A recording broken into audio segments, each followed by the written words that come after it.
Hi everyone, this is Guy de Montréal, Monsieur Bonheur, Mr. Happiness, author of The Courage to Love, From Abuse to Happiness, a Healing Memoir, with a foreword with Patch Adams.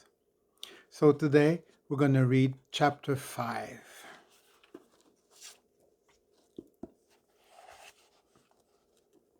Chapter 5, The Return of Mr. Crooked Teeth. At 16, the legal age to be employed in Canada, my first official summer job was at an outdoor swimming pool. The summer of 1976 was warm and sunny. The maple trees were filled with an abundance of green leaves, their branches dancing in the gentle breeze. It felt good. Everyone was happy to have a chance to cool down in the water. I was proud yet nervous about my first paid job because I didn't know how to interact with people. Luckily, all I needed to do was to hand them a basket for their clothes, take it back, and give them a token. But more importantly, I didn't have to wear a bathing suit. Still ashamed of my body, I was content to stand behind a counter. The cloakroom where I worked was dark, damp, and smelly, but earning money felt good until the kids came. Hey, piggy, give me a basket. It stinks in your pigsty. The ritual was always the same. A group of middle school age boys came in with only one thing in mind: to make trouble. In addition to their off color remarks, they twirled their wet towels and whipped them in my direction. Even though they were younger than me, I couldn't defend myself as I feared bullies. I was stuck. I couldn't avoid their beady, predatory eyes, their raucous laughter, and their taunting, high pitched voices. Like a pack of hyenas, they encircled me.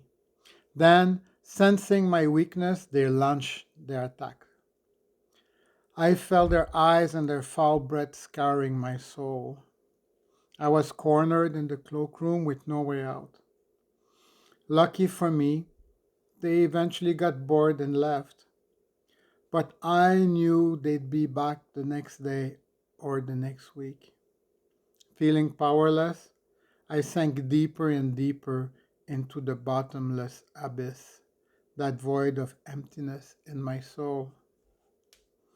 After taking months of abuse, I moved inside to work at the skating rink when the pool closed for the winter. Stinky socks and soggy winter boots lathered with melting slush became my new companions.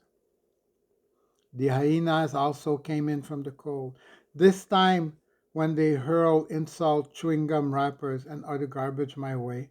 I ignored them.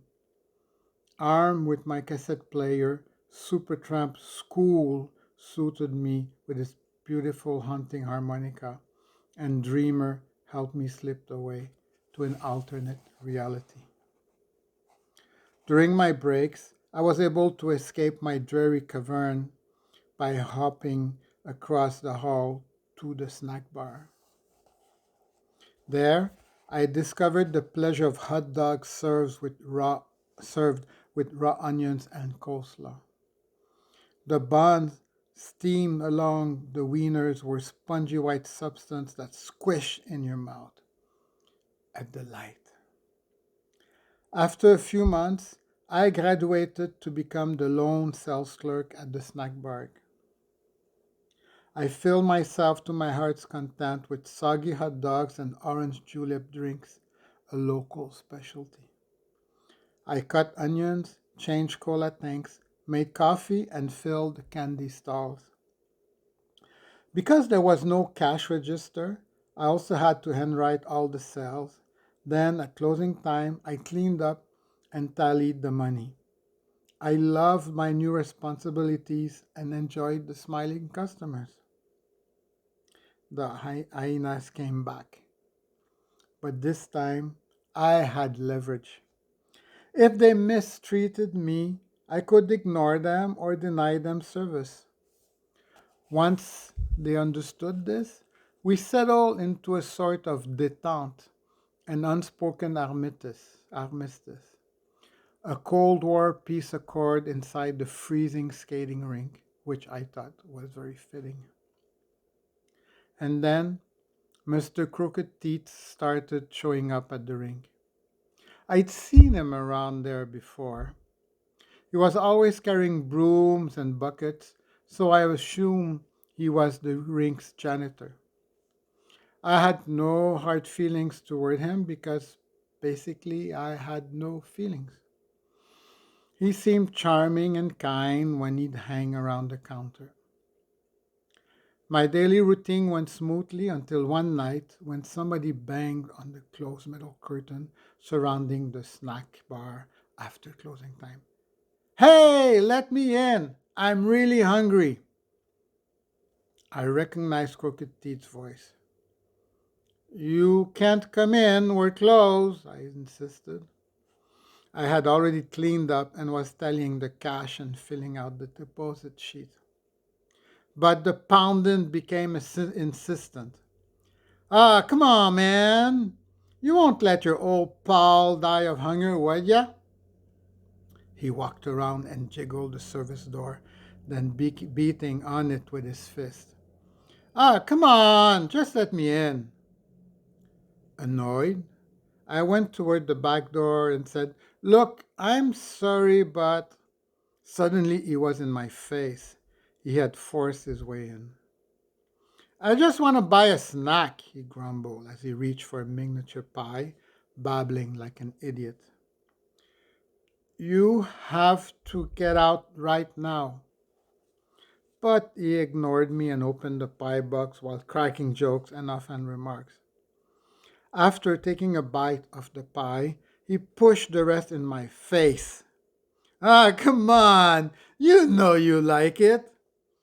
I stepped back, speechless, with pieces of crust and jelly stuck to my face.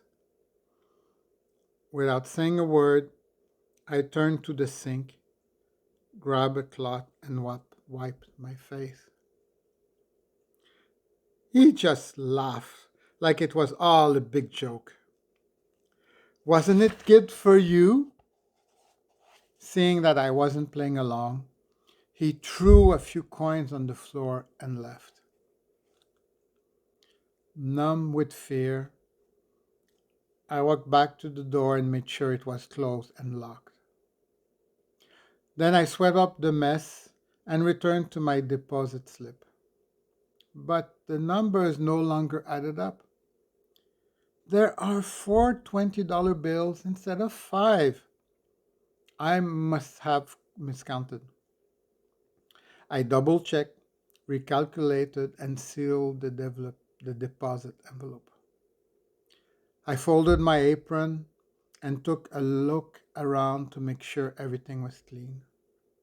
Satisfied, I lit up a cigarette, hesitated by the door, then turned off the lights.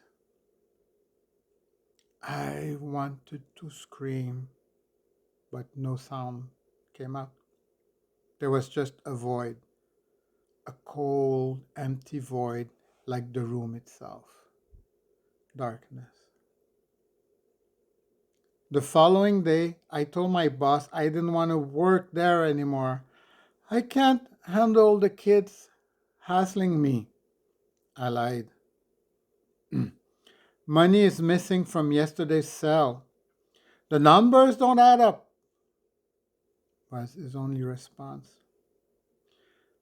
I counted twice and got a different amount each time.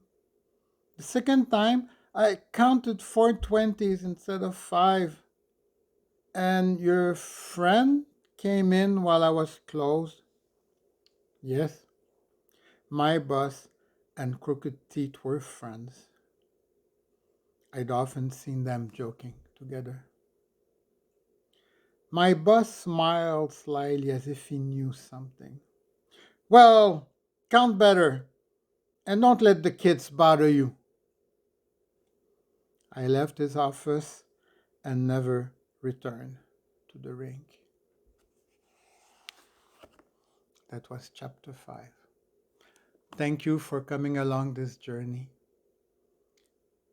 Whatever you believe, whatever you can dream, whatever you imagine, you can have an amazing life. I believe in you. You are wonderful. This is Guy from Montreal, Monsieur Bonheur, Mr. Happiness, signing off, and see you next time for the next reading. I love you all. Bye bye.